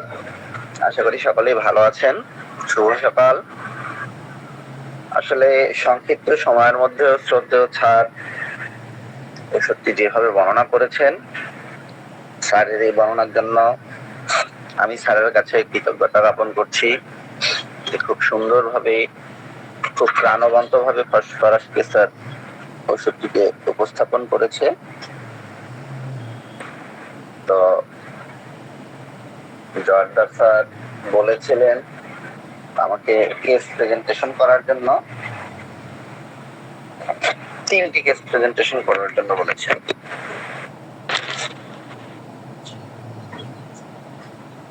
আসলে 3টে কেস হয়তো প্রেজেন্টেশন করতে পারবো না, তবে চেষ্টা করছি, দেখি। আমি স্যার, আমাদের কোয়ান্টিটি প্রয়োজন নেই, কোয়ালিটি প্রয়োজন। আপনি পারলে একটাই করবেন প্লিজ স্যার, সমস্যা নেই, নো প্রবলেম স্যার। আমি একেবারেই হয়তোবা পিকুলিয়ার একটা কেস প্রেজেন্ট করব, একটু গল্প আকারে দেখি। আমার এক পেশেন্ট আইবিএস এর সমস্যা, তার, সে এক মাদ্রাসার প্রিন্সিপাল। আইবিএস এর প্রবলেম তার দীর্ঘ 9 বছর যাবত। হোমিওপ্যাথি কি পারে আর কি পারে না, আমার জীবনে এই ঘটে যাওয়া দুর্দান্ত কিছু বিষয়ের মধ্যে এই কেসটা একটা। তো উক্ত রোগী বাইরে যে আমার কাছে আসলো, দীর্ঘ প্রায় 45 মিনিট যাবত আমি কেসটা করলাম। তো সবথেকে মজার ব্যাপার হচ্ছে এই যে দীর্ঘ 9 বছর যাবত তার আইবিএস এর সমস্যা, সে ধরতে গেলে এমন কোন ডাক্তার নেই যে দেখায়নি, এবং এই ডাক্তার দেখাতে গিয়ে সে যতবার ডাক্তার দেখাতে গিয়েছে, এই ডাক্তার দেখাতে গিয়ে সে তার বাসা থেকে ডাক্তারের চেম্বার পর্যন্ত মাইক্রো নিয়ে গিয়েছে। এর পিছনে একটা কারণ আছে, যে এই পথের মধ্যেই যে কোনো সময় তার চাপ চলে আসে। এই কারণেই সে বাস, অটো এই ধরনের বাহনে কখনো যাতায়াত করেনি। এবং সব থেকে বৃহৎ ব্যাপার হচ্ছে, আমার কাছে যখন সে আসে তার পূর্বে, তার প্রায় 10-12 বছর পূর্বে সে একবার হজে গিয়েছিলেন, পবিত্র হজ করে এসেছেন। তারপরে হজ থেকে আসার বোধহয় 2-2.5 বছর পর তার এই আইবিএস এর সমস্যা শুরু হয়। তো সেই মুরব্বীর এমন একটা মনোকষ্ট ছিল যে তার আরো একবার হজে যাওয়ার ইচ্ছা, কিন্তু তার এই আইবিএস এর সমস্যার জন্য তার সকল প্রকারের ক্যাপাবিলিটি আছে, কিন্তু তার মনোবাঞ্ছা কোনোভাবেই পূরণ হচ্ছিল না। এবং সব থেকে দুঃখজনক একটা ব্যাপার, সে প্রেজেন্টেশন করলো যে বাবু, আমি একটা প্রতিষ্ঠান প্রধান, আমার প্রতিষ্ঠানের অনেক কার্যকলাপ থাকে যেটার জন্য ঢাকা অবধি বা বিভাগ অবধি যাওয়ার প্রয়োজন হয়, কিন্তু যাওয়ার মতন অবস্থা আমার থাকে না। আমি এমন একটা রোগ আল্লাহ আমাকে দিয়েছে, জানি না কি অপরাধ করেছি আমি। যাই হোক, আমার জীবনে একটা অদ্ভুত কেস। অবশেষে আমি খুব সুন্দর সাবলীল ভাবে কেস টেকিং করলাম। কেস টেকিং এর মধ্যে গোছালো ভাবে কিছু বিষয় আপনাদের আমি ঠিক ওইভাবে প্রেজেন্ট করতে পারবো না। জোয়ারদার স্যার গত রাত্রে বলেছিলেন যে আসলে হোমিওপ্যাথিটাকে নীতিতে এতটা সূক্ষ্মভাবে ওজন করা যায় না, বা বিজ্ঞান দিয়ে চুলচেরা বিশ্লেষণ করা যায় না। ফিলোসফি বলতে হোমিওপ্যাথির মধ্যে একটা কথা আছে যে একেবারে পাই টু পাই রিপার্টাইজেশন করে, পাই টু পাই একেবারে দেখা যাচ্ছে মেট্রিয়া মেডিকার প্রত্যেকটা বাক্য বা মেডিসিনের প্রত্যেকটা সিমটম সিমিলারিটি মিলায়ও কিন্তু আসলে এইভাবে ঔষধের রোগী খুঁজে পাওয়া সম্ভবপর হয় না। তো আমি পরিপূর্ণভাবে কেস টেকিং নিলাম, তৎসঙ্গে আমি আমার গুরুর কাছ থেকে পাওয়া সালফারের রোগীর যে একটা ফিলোসফি, যেটা আসলে আপনাদেরকে সামনাসামনি যদি আমি না দেখাতে পারি যে এটা সালফারের রোগী, তাহলে হয়তো বিষয়টা আমি আপনাদের কাছে ব্যক্ত করে শেষ করতে পারবো না। যাই হোক, আমি সবশেষ সালফার সিলেকশন করলাম 200 পুরো কেস টেকিং করে। তো আমি এই কারণেই বললাম যে আমার জীবনের সবথেকে অদ্ভুত এবং অবাক কেস, যে এই রোগীটাকে আমার সালফার আর 1M দিতে হয় এই দীর্ঘ 9 বছরের। আমি নিজেও মানে আজ অব্দি আমি বিশ্বাস করে উঠতে পারি না। এই সালফার 200 আমার কাছে পেশেন্টের চিকিৎসা আমি বলেছিলাম যে কাকা আপনি আমার কাছে মিনিমাম 1 মাস চিকিৎসাটা চালিয়ে দেন, এই সরি 1 বছর। তো তখন বলেছে বাবু আপনি যতদিন বলবেন আমি চিকিৎসা চালাবো, কোনো সমস্যা নাই। তো আমি দীর্ঘ 1 বছর শুধু ফাইটাম পিএল চালাইছি। আমি শুধু অপেক্ষা করছি যে আর এটা ব্যাগ হয় নাকি বা অন্য কোনো সমস্যা হয় না। না, আমার কাছে ট্রিটমেন্ট করার পর 7 মাসের মাথায় সে আবার তার জীবনের দ্বিতীয়বার হজে যায়, এবং হজে যাওয়ার পরে সেখানে সে হজ কায়েম করার পরে যাই হোক আমার সৌভাগ্য, সে হজ থেকে আসার পরে দেখছি আমার জন্য খেজুর, জমজমের পানি, এবং সে সব থেকে বৃহৎ বিষয় যে বললো যে বাবা আমি নামাজে দাঁড়ায় আপনার জন্য আল্লাহর কাছে অনেক বলছি, আপনি সুবহানাল্লাহ, সুবহানাল্লাহ। আসলে সব থেকে বৃহৎ বিষয় হচ্ছে আপনি ওসিলা, আল্লাহ ছাড়া যদিও বা সম্ভব না, কিন্তু আমার মনে হচ্ছে যে আপনার সঙ্গে আমার যদি দেখা কোনোদিনও না হয়তো আমার বোধহয় আমার জীবনের দ্বিতীয়বার হজ আর কোনোদিন অনলি সালফার 200 পোটেন্সিও বাড়াতে হয়নি আমাকে। আমার জীবনে একেবারে একটা পিকুলিয়ার কেস, এরকম কখনো ঘটেনি যে এই এত বড় একটা ক্রনিক রোগ 1 বছর শুধু পিএলএই চালাইছি আমি। আর ওই যে 200 সেই সময় আমি কিন্তু পুরিয়া ইউজ করতাম, সে সময় আমি লিকুইডও দিতাম না, অনলি 3টা পুরিয়ে দিয়েছিলাম, এতেই একদম কেস সাকসেস।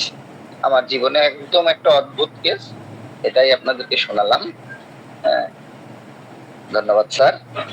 স্যাররা কিছু বলে না।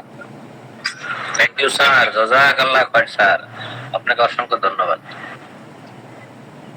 জি স্যার, হোমিওপ্যাথিতে এরকম অনেক কিছু সম্ভব যা বিজ্ঞান দিয়ে আপনি কখনো ব্যাখ্যা করতে পারবেন না। আমরা কিন্তু এখন বিজ্ঞান নির্ভর হয়ে যাচ্ছি তো হোমিওপ্যাথরা, এই আর কি। ধন্যবাদ স্যার। সম্মানিত সুধী, আমি আব্দুল হক স্যারকে একটা কথা বলছি, আপনারা হয়তো লক্ষ্য করেছেন কিনা। আমি বলছি যে আপনার পড়ানোয় I am not satisfied. Abdul Haq sir কোনো প্রতিবাদও করেনি, কোনো কিছু বলেইনি। এই জন্য আব্দুল হক স্যার এগুলো তেমন একটা কিছু মনেই করে না। মানে ও আগেই বলে গেছেন স্যার, স্যার সে তো আগেই বলে গেছেন যে সে ফসফরাস নিয়ে সে 3টে ক্লাস নেবে, এই জন্য এটা সে দিয়ে তারপর সে চলে গেছেন স্যার। এখন প্রতিহত স্যার ওখানেই হয়ে গেল। জি স্যার, এই জন্য Abdul Haq sir a man of phosphorus. আর আমি মুখের উপরেই বললাম যে আপনার এটা স্যাটিসফাইড হয়নি, I am not a phosphorus patient. Clear sir? ফসফরাসের মেন্টাল এক কথায় যদি এরকম বলি। আর জি স্যার, জি স্যার। হ্যাঁ, আমাদের কামরুল স্যার আছে, কামরুল হাসান মৃধা, বিশ্ব ফাঁকিবাজ, বিআইসিএমএস ডাক্তার আছে? নেই? তাহলে আর আমি বলছি না কিছু। আর একটা কথা, জি মিথুন স্যার বলেন। স্যার, আপনাদের শাহ আব্দুল হান্নান স্যার এবং আপনার নিকট, দুইজনের নিকট আমার একটা অনুরোধ রইল, আপনাদেরকে আমি যে ভিডিও পাঠিয়েছি আপনারা আপনাদের মূল্যবান সময় ব্যয় করে একটু কষ্ট করে ভিডিওটি দেখবেন এবং আমার উক্ত কেসের প্রেজেন্টেশন আপনারা একদিন দিবেন, এটা আমি আপনাদের কাছে চাইছি, আমার চাওয়া থাকলো। অবশ্যই অবশ্যই থাকবো, একটু মনোযোগ সহকারে একটু সময় নিয়ে ভিডিওটি দেখতেছেন। আসলে খুব আমার জীবনের এটাও একটা বৃহৎ কেস স্যার, এত দ্রুত উন্নতি এমন কেস আমি কখনো দেখি। ধন্যবাদ স্যার। জি আলহামদুলিল্লাহ, অবশ্যই। আরেকটা বিষয়, সারে হজের বর্ণনা যেটা দিলেন, তো এক প্রকার গ্যারান্টি দিয়েই বলা যেতে পারে হজে গিয়ে বা আগে যদি আপনাদের কারো পেটের পীড়া থাকে, মিথুন স্যারের ইয়েতে তো অবশ্যই কাজ হয়েছে নিঃসন্দেহে, উনি রিল্যাক্স মোডে গিয়েছেন। যদি ওখানে গিয়ে কেউ বিপদে পড়ে যান, এরকম হয় বা আগে থেকে থাকে, আপনারা মক্কাতে ওখানে 2 প্রকার পানি আছে জমজমের পানি, একটা নট কোল্ড হট লেখা থাকে না, একটা লেখা থাকে কোল্ড আর একটা থাকে নট কোল্ড। ওই নট কোল্ড পানিটা দাঁড়িয়ে পান করতে হবে সর্বোচ্চ পরিমাণ, ইনশাআল্লাহ পেটের পীড়া দূর হয়ে যাবে ইনশাআল্লাহ। জি স্যার, ধন্যবাদ। আলহামদুলিল্লাহ, ইট ইজ প্রুভড, এটা প্রমাণিত। আমাদের আব্দুল মান্নান স্যার এখানে আছেন, প্রফেসর আব্দুল মান্নান স্যার আজকে নেই কেন? অনেকেই। আব্দুল মান্নান স্যার যখন উমরাতে যাই আমার কাছে ওষুধ নিয়ে গিয়েছিল, বেশ কয়েকটা ওষুধ, আমি 11টা না 12টা ওষুধ দিয়ে দিয়েছিলাম ইফ নেসেসারি। আল্লাহর রহমতে ওনার একটা ওষুধ একবারের জন্য খাওয়া লাগেনি। উনি 14 দিন সৌদি আরব, দুবাই সহ বিভিন্ন জায়গায় ঘুরে এসেছেন আল্লাহর রহমতে। This is spirituality. তার মানে মানুষের মানসিক শক্তি বৃদ্ধি করে। Any kinds of religious feelings, মানুষের স্পিরিচুয়ালিটির সবকিছু মিলিয়ে মানসিক শক্তি বৃদ্ধি করে, এবং সেই মানসিক শক্তি পরিগণিত হয় শারীরিক শক্তিতে, এবং সেগুলো শরীরকে পরিচালনা করে। আর হিলিং এমন একটা প্রসেস, আমি যতটুকু বুঝেছি, হিলিং প্রসেসটা মেডিসিন করে না, কোনো ওষুধেই করে না। হিলিং সবসময় কিন্তু আমাদের ফিজিক্যাল যে বডি আছে, আমাদের বডি করে, কিন্তু বডির যে প্রসেস আছে সেই প্রসেস হিলিং করে। হিলিং কিন্তু মেডিসিন করে না। তো মেডিসিন কি করে? তাহলে সে পজিশন তৈরি করে দেয়। হিলিংটা হয় কিন্তু নিজের থেকেই, বডির। এটাই হচ্ছে আল্লাহ তাআলার আমাদের যে মেশিন তৈরি করে দিয়েছেন, এই মেশিনের ক্ষমতা, পাওয়ার। জি স্যার। জি আব্দুল হক স্যার, কিছু বলেন। জি আলহামদুলিল্লাহ স্যার, আলহামদুলিল্লাহ, তো শুনতেছিলাম, ভালোই লাগতেছে স্যার।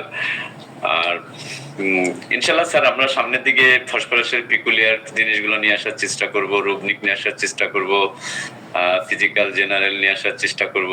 অনেকগুলো ক্লাস নেওয়ার ইচ্ছা আছে ফসফরাসের উপর, চেষ্টা করবো স্যার। ফাইন, আলহামদুলিল্লাহ। জি স্যার।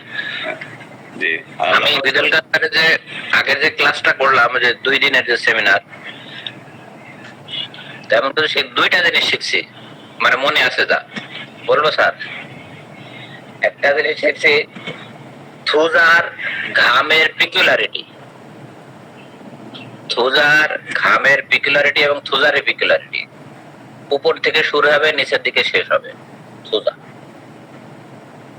মাথা ঘামবে, মুখ ঘামবে, বডি ঘামবে, আস্তে আস্তে লোয়ার লিম্বে যাবে। This is Thuja পিকুলারিটি। আচ্ছা, নিচের দিকে যখন ঘাম আসবে তখন কি উপরের দিকে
ও চেয়ারেই বসে থাকবে। ওই চেয়ার থেকে যতক্ষণ তাকে উঠানো না হবে হাত ধরে বা যেভাবে হোক, ততক্ষণ সে বসেই থাকবে। প্যাসিভ হয়ে যাবে, অন্যের উপর এতটাই নির্ভরশীল হয়ে যাবে। জি। আর সিপিআর আমরা তো জানি যে অ্যাভারশন হয়ে যাবে ফ্যামিলি মেম্বারের প্রতি। এটা সিপিআর সবচেয়ে বড় পিকুলারিটি। জি, থ্যাংক ইউ স্যার।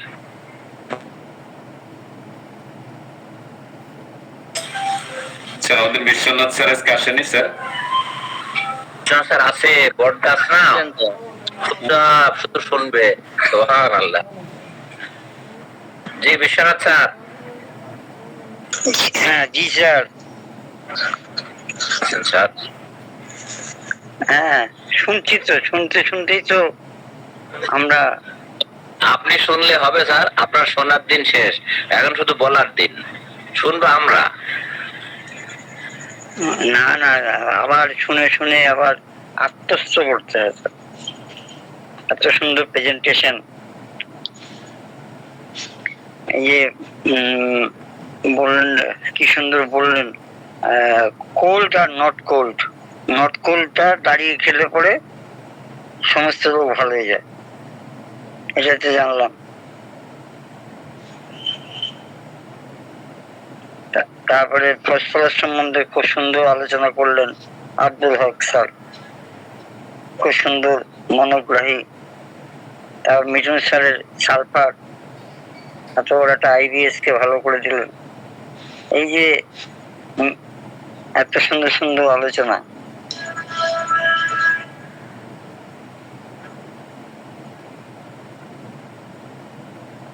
আমি একটা বলছি, এটা আমার কেস না, আমি শুনেছি লেকচার থেকে।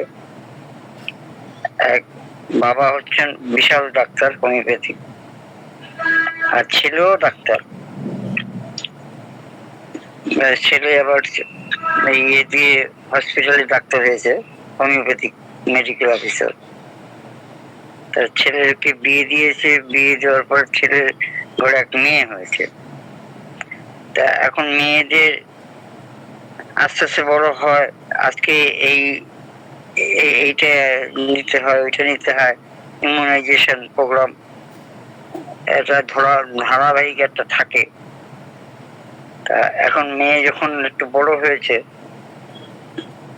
2-2.5 বছর এরকম, তখন একবার অসুখ হয়েছে, তখন উনি মালদাতে বদলি হয়ে গেছে। তা বাবা গেছেন ছেলের কাছে,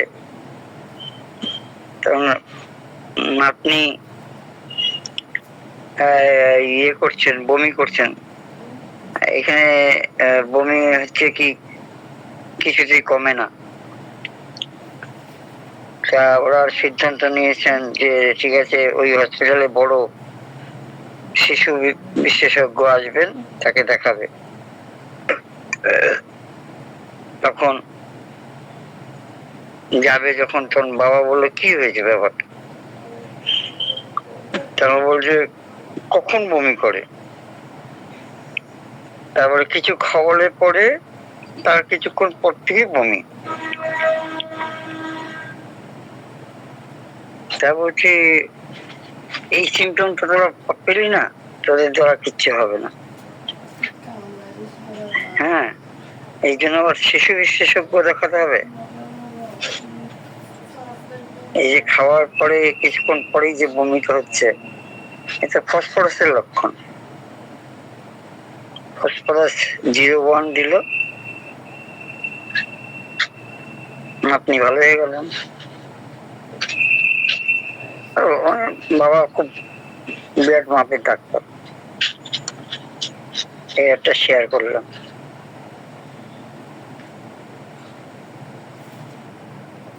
আলহামদুলিল্লাহ স্যার, অসংখ্য ধন্যবাদ চমৎকার শেয়ার করার জন্য স্যার। জি আলহামদুলিল্লাহ। তো সালাউদ্দিন স্যার মনে হয় চলে গেছে, বললো যে ব্যস্ত, বিদায় নিছে। তো আলহামদুলিল্লাহ, যদি আর কেউ কিছু উইলিংলি বলতে চান আমাদের। আর একটা অভিজ্ঞতা শেয়ার করি স্যার, অভিজ্ঞতা ইনস্ট্যান্ট। জি জি জি স্যার, জি স্যার, জি স্যার, জি স্যার, জি স্যার। ওই মিথুন স্যার সেদিন বললেন না যে যে রুটা 6x ব্রেন টিউমারের ক্ষেত্রে। জি স্যার। আমি পরশুদিনই একজনে প্রয়োগ করা হয়েছে, রোগীটা সাতক্ষীরা, আর আমি অনলাইনে দেখছি উনি ব্রেন টিউমার উইথ ক্যান্সার। তো এর আগে প্রথমে তাকে কার্বোভেজ দেওয়া হয়েছিল, এর আগে আমি শেয়ার করছি। কার্বোভেজ সে রিকভারি করেছিল একদম মিরাকেল, কিন্তু আবার সে কোমায় চলে গিয়েছে 1 মাস পরেই। আমি চিন্তা করলাম, তখন তো মার্কসল চলছিল, যেহেতু প্রচুর স্যালাইভেশন হয়। যাই হোক, আমি আবার তাকে ফোন দিয়ে বললাম, ওখানে ডাক্তার আছে আমিনুজ্জামান ভাইকে, আমি বললাম যে ভাই আপনি রুটা 6x আছে? বলছে নেই। আমরা তাহলে ম্যানেজ করেন। ম্যানেজ করেছে, উনি জার্মানি পাইনি, তবু দেশিটা পাইছে। আমরা তাই দেন স্যার সেটা সি এর কথা বলেছিলাম, 6C। ও আচ্ছা আচ্ছা আচ্ছা আচ্ছা, আমি অবশ্য 6x আসতে, তবে তার রেসপন্স করছে স্যার, রেসপন্স করছে, রোগীর হাত পা নড়ছে, নাড়ছে, রোগী এখন কথা বলতেছে মোটামুটি। কালকে রোগীর অভিভাবক ফোন দিয়েছিল, এই আর কি। এখন তার জন্য এটা আছে, আর মেডিসিন পরবর্তীতে হয়তো তার 2.5 টাকার নষ্ট হয়। আলহামদুলিল্লাহ, কাজ হয়েছে স্যার। আলহামদুলিল্লাহ, আলহামদুলিল্লাহ, শুকরিয়া। ইনস্ট্যান্ট কেসগুলো আসলে আমাদের খুব কাজ দিবে। এটা রোগী পাওয়া কিন্তু মুশকিল sir, brain tumour with cancer. এরকম রোগী হোমিওপ্যাথির কাছে আসবে একেবারে কিন্তু শেষ পর্যায়ে। স্যার ওই যে যখন এলোপ্যাথিক ডাক্তাররা বলে যায় আমাদের হাতে কিছু নেই, তখনই আসে, তার আগে তো আর আসে না। তাকেও ঠিক সেরকম বলে দিয়েছে, সব হাসপাতাল থেকে আপনার বাসায়। এই তো। দেখা যাক কি হয়। জি মিথুন স্যার। স্যার অবশ্যই স্যার কষ্ট করে 6C পোটেন্সিটা সংগ্রহ করে রাখবেন। আর ছোট ছোট দুটো অভিজ্ঞতা শেয়ার করি। সেটা হচ্ছে আমি ওই যে ডাক্তার ফারুক মাস্টার স্যারের লেকচার গুলো শুনি তো বরাবর, তো সেখানে তার ক্যান্সার বিষয়ে প্রায় দুইটা আলোচনা আছে, 1.5 ঘন্টা 3 ঘন্টা। সেখানে অনেক মেডিসিন নিয়ে আলোচনা করেছে। তো স্যার তার জীবনের একটা বৃহৎ বাস্তবতা এবং অভিজ্ঞতা শেয়ার করেছে যে ক্যান্সারের পেশেন্টে যদি কখনো বেলের সিমটম পাওয়া যায়, বেলেডোনার সিমটম, তো সেখানে স্যার বলেছে যে শুধু সেই ক্ষেত্রে বেলেডোনা 3Cর মতো রেজাল্ট, 3C 3X না, বেলেডোনার অন্য কোনো পোটেন্সিতে আমি আমার জীবনে ক্যান্সার কেসে পাইনি। আর আপনারা জানেন যে ফারুক স্যার আসলে ক্যান্সার কেসগুলোর ট্রিটমেন্ট অনেক অনেক অনেক ক্যান্সার কেসের ট্রিটমেন্ট করে থাকে। তো সেই জায়গা থেকে বারবার বিষয়টা স্যার বোঝানোর চেষ্টা করেছে যে বেলেডোনা 3C কখনো ক্যান্সারের এইরকম দেখাচ্ছে এমার্জেন্সি অবস্থায় দেখাচ্ছে পেশেন্টকে ব্যাকআপ দিতে হবে, সেখানে বেলেডোনা 3Cর কোনো বিকল্প নেই। অন্য কোনো পোটেন্সি এই বেলেডোনা 3Cর মতো কাজ করতে স্যার কখনো দেখিনি স্পেসিফিকলি, এবং আমি এখনো হাতে পাইনি কিন্তু সংগ্রহ করেছি। আর একটা ফেইলিওর কেস, যেহেতু সফলতার গল্প সবসময় আমরা করি, আমার জীবনে ছোট্ট একটা ব্যর্থতার বিষয় বলি। আমার একটা পেশেন্ট, ক্যান্সারের পেশেন্ট, সেটা হচ্ছে তার বাম ব্রেস্টে ক্যান্সার হয়ে গিয়েছিল এবং সে ক্যান্সারটা এমন ভাবে ছড়িয়ে পড়েছিল ব্রেস্ট থেকে একদম বাহু অবধি লাম্প, ছোট ছোট ছোট ছোট গুটি হয়ে গুটিগুলো ফেটে গিয়েছিল। যাই হোক, একবারে খুব বিভৎস একটা অবস্থা। কেমো দেওয়ার পরেও যখন রোগীকে কন্ট্রোল করা যাচ্ছিল না, জাস্ট যন্ত্রণা কম থাকে, কিন্তু এমন একটা অবস্থা হয়ে গেল রোগীর কেমো দেওয়ার পরে আরো বিদঘুটে অবস্থা, তখন কোনো না কোনো ভাবে আমার কাছে নিয়ে আসে। আমি কিছুদিন রোগীটাকে প্যালিয়েশন করে রাখতে পেরেছিলাম, কিন্তু এবার রিসেন্ট রাসেল ভাইপার আমাকে উক্ত রোগীটাকে এমন ভাবে স্মরণ করিয়ে দিল যে হয়তোবা আমি এই রোগীটার জন্য ভালো কিছু করতে পারতাম শুধু এই সিমটমটাকে কেন্দ্র করে।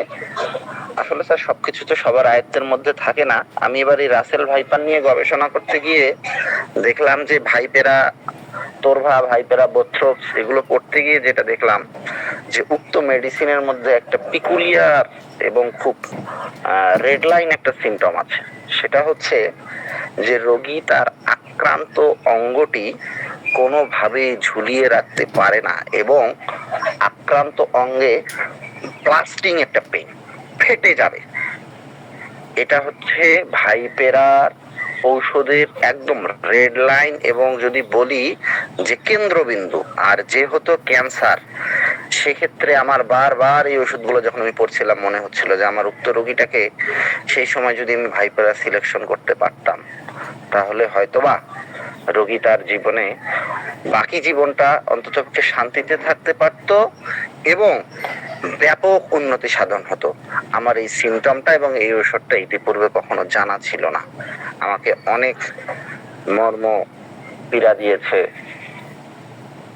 এই কেসটা। ধন্যবাদ স্যার। স্যার আপনার ফারুক স্যার লেকচার দেখেন কি ইউটিউবে দেখেন স্যার? এটা কোথা থেকে পাওয়া যায়? জি জি স্যার, ইউটিউবে দেখি। ইউটিউব আসলে স্যার বর্তমান যুগে প্রযুক্তি এমন একটা জায়গা, ইউটিউবে অনেক ভালো ভালো ডাক্তারের লেকচার আছে। যদি আমরা একটু ঠান্ডা মস্তিষ্কে এগুলো ঘাটি, ইউটিউব, গুগল, এবং সেখান থেকে কোনটা ভালো কোনটা মন্দ এটা যদি আমাদের নিজস্ব জ্ঞানে আমরা চুজ করে নিয়ে এগুলো দেখি, অনুশীলন করি, সেখান থেকে অনেক কিছু শেখার আছে। কারণ বই পড়ে দেখা যাচ্ছে আমার জীবনে 100টা বই পড়ে আমি যে অভিজ্ঞতা সঞ্চয় করতে পারবো না, একজন অভিজ্ঞ স্যার বা একজন ডাক্তারের 1 ঘন্টার লেকচারে কিন্তু সেটা সঞ্চয় করা সম্ভব বা আহরণ করা সম্ভব। ধন্যবাদ স্যার।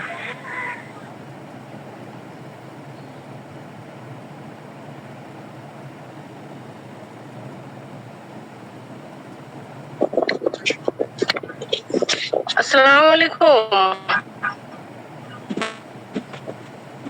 আসসালামু আলাইকুম, আমি একটা প্রশ্ন করতে চাচ্ছি। হ্যালো বলেন ম্যাডাম, বলেন। বলেন।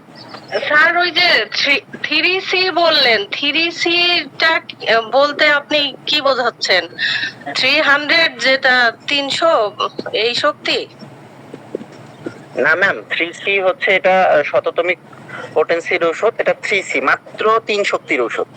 3 শক্তি, 3x আচ্ছা। যেটা হয় বা সেটাই 6x যেটা হয় সেটা কিন্তু দশমিক।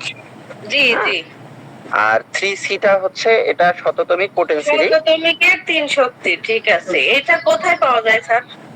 এটা বাংলাদেশে আমি খোঁজ করছি ম্যাম, পাইনি। আমি ইন্ডিয়া থেকে সংগ্রহ করছি বিশেষ এক মাধ্যমে, এসজিএল কোম্পানির। আচ্ছা, আর একটা বিষয়, ওই যে ফসফরাস নিয়ে কথা বলছিলেন, 1 মিনিটের জন্য বাইরে গেছিলাম, আমি শুনতে পাই নাই। ফসফরাস আপনি ওই যে যে রোগীটার কথা বললেন, আইবিএস এর রোগীরে হচ্ছে কত পটেন্সি দিছিলেন? ওটা ফসফরাস ছিল না ম্যাম, ওটা ছিল সালফার 200 সালফার, সালফার, আচ্ছা। কিন্তু আপনি বর্ণনা করলেন তো ফসফরাসের রোগীর কথা বললেন। না না ম্যাম, ফসফরাস আমি আলোচনা করছিলাম, ফসফরাস মেন্টাল স্টেট আমি আলোচনা করছিলাম। স্যার একটা আইবিএস এর কেস প্রেজেন্ট করছিল, সেখানে স্যার সালফার 200 শক্তির কথা বলছে। ও আচ্ছা আচ্ছা, আমি মানে শেষে একটু ছিলাম না কিছুক্ষণ, যার জন্য বুঝতে পারি নাই। সালফার রুচিতে গেছে, আচ্ছা, ধন্যবাদ। আর হচ্ছে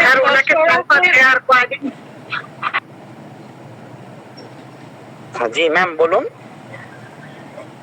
মানে সালফার দেওয়ার মানে এত কতটা যে আইবিএসটা ছিল, এটা সালফার দেওয়ার কতদিন পর ওনার রেজাল্টটা বোঝা গেছে যে ওনার আইবিএসটা আসলে কন্ট্রোল হয়েছে? সালফার দেওয়ার 1 সপ্তাহের মধ্যেই রেজাল্ট। 1 সপ্তাহ পর থেকে উনি ওনার আইবিএস ঘটিত যে সমস্যাটা ফিল করেছিল সেটা কমতে শুরু করেছে 1 সপ্তাহের মধ্যে। এবং ইতিমধ্যে খাইছে কতদিন স্যার? এটা ওষুধটা খাইছে, পিল তো খাওয়াইছেন অনেকদিন, কিন্তু ওষুধটা মেডিসিনটা খাইছে কতদিন? মাত্র 3টা পুড়িয়ে দিয়েছিলাম, 3 দিন সকালবেলা খালি পেটে। আর বাকি 1 বছর চিকিৎসা চলেছে আমার কাছে। পোটেন্সি 1M অব্দি আমাকে যেতে হয়নি। রোগী ভালো ছিল, রোগী ভালো থাকলে আমি পাওয়ার কোনোভাবেই বাড়াই না, অপেক্ষা করি। সেখানে 1 বছর শুধু পিএল চালাইছি, রোগী ফুলফিল কিউর, প্রয়োজন হয়নি। কিন্তু এরকম হয় না, আসলে এটা একেবারেই পিকুলিয়ার কেস, এই জন্য আমি কেসটা প্রেজেন্ট করলাম। এই পুরাতন আইবিএস এর কেসে দেখা যাচ্ছে বা এরকম ক্রনিক কেসগুলোতে 5টা 7টা ঔষধ পর্যায়ক্রমে বছর, 1 বছর 1.5 বছর 2 বছরও লেগে যেতে পারে। এইটাই একটা আমার পিকুলিয়ার রোগী যে 1 মেডিসিনেই ক্লিয়ার, কোনো পোটেন্সি চেঞ্জ করতে হয়নি আমাকে। স্যার সালফার তো স্যার যদি আইবিসি দেওয়া হয় 1 সপ্তাহ স্যার লাগে না, এর আগে সমাধান। আমিও এরকম একটা কেস আমার আছে। এটা অনেক ক্রনিক কেস স্যার, কিন্তু তার রেজাল্টটা সে বুঝতে পেরেছে। সে বুঝতে পেরেছে আমি মেডিসিন প্রথমে দিলে একটা পেশেন্টকে 10 দিন পরে আসতে বলি, তারপর থেকে 20 দিন 25 দিনের করে ওষুধ দেই। তো দেখা যাচ্ছে 10 দিন পরে সে যখন আসলো তাকে প্রশ্ন করা হয়েছিল যে কাকা আপনি কতদিন পরে কি বুঝতে